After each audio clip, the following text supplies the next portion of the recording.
लाल किला दिल्ली के ऐतिहासिक किलेबंद पुरानी दिल्ली के इलाके में स्थित लाल बलुआ पत्थर से निर्मित है। यद्यपि यह काफ़ी पुराना किला है। इस किले को 5वें मुगल शासक शाहजहां ने अपनी राजधानी के रूप में चुना था। इस किले को लाल किला इसकी दीवारों के लाल रंग के कारण कहा जाता है।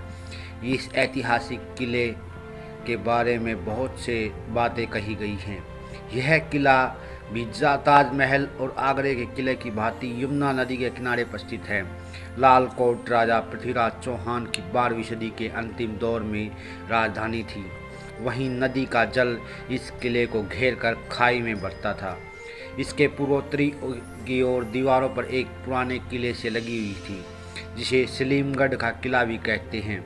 सलीमगढ़ का किला इस्लाम शाह सूरी ने 1546 में बनवाया था। लाल किले का पुनर्निर्माण 1638 में आरंभ होकर 1648 में पूर्ण हुआ। मतों के अनुसार इसे लाल कोट का एक पुरातन किला एवं नगरी बताते हैं, जिसे शाहजहां ने कब्जे में करके यह किला बनाया था। 11 मार्च 1783 को सिखों ने लाल किले में प्रवेश कर दीवाने आम पर कब्जा कर लिया। नगर को मुगल वजीरों ने अपने सिख साथियों का संपर्क में कर दिया। यह कार्य करोड़ शहीद या मिसल के सरदार बघेल सिंह धालीवाल के कमान से में हुआ। लाल किला सलीमगढ़ की पूर्वी छोर पर स्थित है। इसका अपना लाल बलुआ पत्थर की प्राचीन दीवार के कारण मिला है। यही इसकी 4 दीवारी बनती है। एक दीवार 1.5 मील लंबी और नदी के किनारे से इसकी ऊंचाई 60 फीट तथा 110 फीट तथा ऊंची शहर की ओर से है। इसके नाप जोख करने से प्रज्ञात होता है कि इसकी योजना एक 82 मीटर की वर्गाकार ग्रिड का प्रयोग करके बनाई गई है। लाल किले की योजना पूर्ण रूप से की गई और उसके बाद इसके बदलाव की योजना मूल रूप से कोई बदलाव नहीं होने दिया गया। 18वीं शताब्दी में कुछ लुटेरों एवं आक्रमणकारियों द्वारा इसके कई भागों को शक्ति पहुंचाई गई। 1857 का प्रथम स्वतंत्रता संग्राम के बाद किले को ब्रिटिश सेना के मुख्यालय के रूप में प्रयोग किया जाने लगा। इस सेना ने इसके करीब 80% मंडपों और उद्यानों को नष्ट कर दिया था। इन नए नष्ट हुए बागों एवं बचे बागों को पुनर्स्थापित करने की योजना सन 1903 में उमेद दानिश द्वारा चलाई गई। लाल किले में उच्च स्तर की कला एवं विभूषक कार्य दृश्य है। यहाँ की कलाकृतियाँ फारसी, यूरोपीय एवं भारतीय कला का संश्लेषण है, जिसका परिणाम विशिष्ट एवं अनुपम शाहजहानी शैली है। यह शैली रंग, अभिव्यंजना एवं रूप में उत्कृष्ट है। लाल किला दिल्ली का एक महत्वपूर्ण इमारत समूह है, जो भारतीय इतिहास एवं उसकी कलाओं को समेटे हुए है। इसका महत्व समय की सीमाओं से बढ़कर यह वास्तुकला संबंधी प्रतिभा एवं शक्ति का प्रतीक है। सन 1913 में इसे राष्ट्रीय महत्व के स्मारक घोषित होने से पूर्व उत्तरकालीन को संरक्षित एवं परिरक्षित करने हेतु प्रयास किए थे। इसकी दीवारें काफ़ी सुचिकनता से तराशी गई हैं। ये दीवारें 2 मुख्य द्वारों पर खुली हैं, दिल्ली दरवाज़ा एवं लाहौर दरवाज़ा। लाहौर दरवाजे इसका मुख्य प्रवेश द्वार है।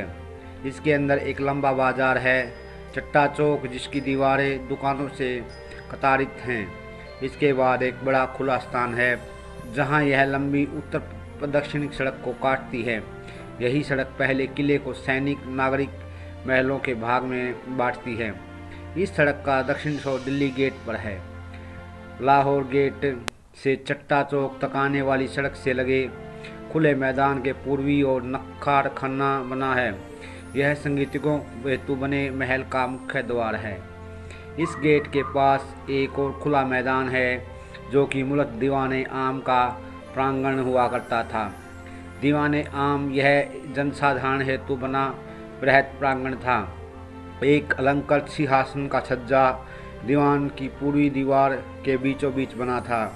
यह बादशाह के लिए बना था और सुलेमान के राज सिंहासन की नकल ही था। राजगद्दी के पीछे की ओर शाही निजी कक्ष स्थापित है। इसका क्षेत्र में पूर्वी छोर पर ऊंचे चबूतरों पर बने गुंबदगार इमारतों की कतार है, जिससे यमुना नदी का किनारा दिखाई पड़ता है। ये मंडप एक छोटी नहर से जुड़े हैं, जिसे नहर ए बहीस कहते हैं, जो सभी कक्षों के मध्य से जाती है। किले के पूर्वोत्तर छोर पर बने शाहजहांपुर पर यमुना से पानी चढ़ाया जाता है, जहाँ से इस नहर को जल आपूर्ति होती है।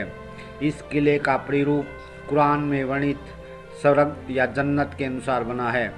यहाँ लिखी एक आयत कहती है, यदि पृथ्वी पर कहीं जन्नत है तो वो यही है, यही है, यही है।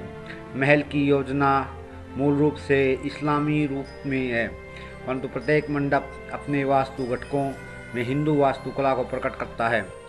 लाल किले का प्रासाद शाहजहानी शैली का उत्कृष्ट नमूना प्रस्तुत करता है। महल के दो दक्षिणवर्ती प्रासाद महिलाओं हेतु बने हैं, जिन्हें जनाना कहते हैं। मुमताज महल, जो अब संग्रहालय बना हुआ है, एवं रंग महल, जिसमें स्वर्ण मंडित नक्काशी कर छज्जे एवं संगमरमर सरोवर बने हैं, जिसमें नहर ए बहिस से जल आता है। दक्षिण से तीसरा मंडप है खास महल, इसमें शाही कक्ष बने हैं।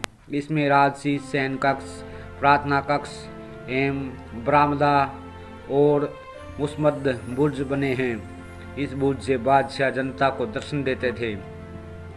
दीवाने खास, राजसी निजी कक्ष, सभा कक्ष। अगला मंडप है दीवाने खास, जो राजा का मुक्तहस्त एवं सुसज्जित निजी कक्ष था। यह सचिवीय एवं मंत्रिमंडल तथा सभासदों से बैठकों के काम आता था। इस मंडप में पिटरा ड्यूरा से पुष्पीय आकृति से संबंधित स्तंभ बने हैं। इसमें सुवर्ण पर भी मंडी है तथा बहुमूल्य रत्न भी जुड़े हुए हैं। इसकी मूल छत को रोंगन की गई काष्ठ निर्मित छत से बदला गया है। इसमें अब रजत एवं स्वर्ण मंडप किया गया है। अगला मंडप है हमाम, जो कि राजशाही स्नानागार था एवं तुर्की शैली में बना था। इसमें संगमरमर में मुगल अलंकरण एवं रंगीन पाषाण भी जड़े हैं। हमाम के पश्चिम में मोती मस्जिद बनी है। यह सन 1659 में बाद में बनाई गई थी, जो औरंगजेब की एक निजी मस्जिद थी। यह एक छोटी 3 गुंबद वाली तराशे हुए क्षेत्र संगमरमर से निर्मित है। इसका मुख्य फलक 3 मेहरबानों से युक्त एवं आंगन में उतरता है, जहाँ फूलों का मेला है। इसके उत्तर में एक बृहद औपचारिक उद्यान है, जिसे हयात वक्त को बाग कहते हैं। इसका अर्थ है जीवनदायी उद्यान। यह 2 कुलियाओं द्वारा विभाजित है। एक मंडप उत्तर दक्षिण कुलिया के दोनों छोरों पर स्थित है एवं तीसरा बाद में अंतिम मुगल सम्राट बहादुर शाह जफर 1842 में बनवाया गया था। यह दोनों कुलियाओं के मिलन स्थल के केंद्र बना है। लाल किला दिल्ली शहर का सर्वाधिक प्रख्यात पर्यटन स्थल है। यह किला वह स्थल भी है जहां से भारत के प्रधानमंत्री स्वतंत्रता दिवस 15 अगस्त को देश की जनता को संबोधित करते हैं। यह दिल्ली का सबसे बड़ा स्मारक भी है। एक समय था जब 3000 लोग इस स्मारक समूह में रहा करते थे, परंतु 1857 के स्वतंत्रता संग्राम के बाद किले में ब्रिटिश सेना का कब्जा हो गया एवं कई रिहायशी महल नष्ट कर दिए गए। इसे ब्रिटिश सेना का मुख्यालय भी बनाया गया। इसी संग्राम के एकदम बाद बहादुर शाह जफर पर यही मुकदमा चला था। यहीं पर नवंबर 1945 में इंडियन नेशनल आर्मी के 3 अफसरों का कोर्ट मार्शल किया गया था।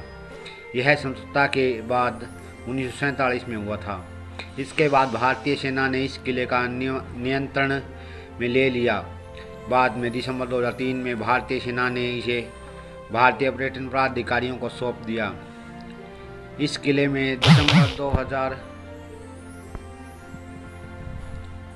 में लश्कर-ए-तौबा के आतंकवादियों द्वारा हमला भी हुआ, जिसमें 2 सैनिक एवं 1 नागरिक की मृत्यु हो गई थी। इसे मीडिया द्वारा कश्मीर में भारत पाकिस्तान शांति प्रक्रिया को बाधित करने का प्रयास बताया गया था।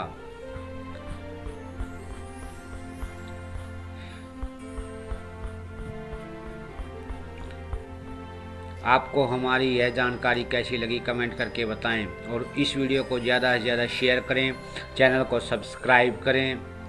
धन्यवाद।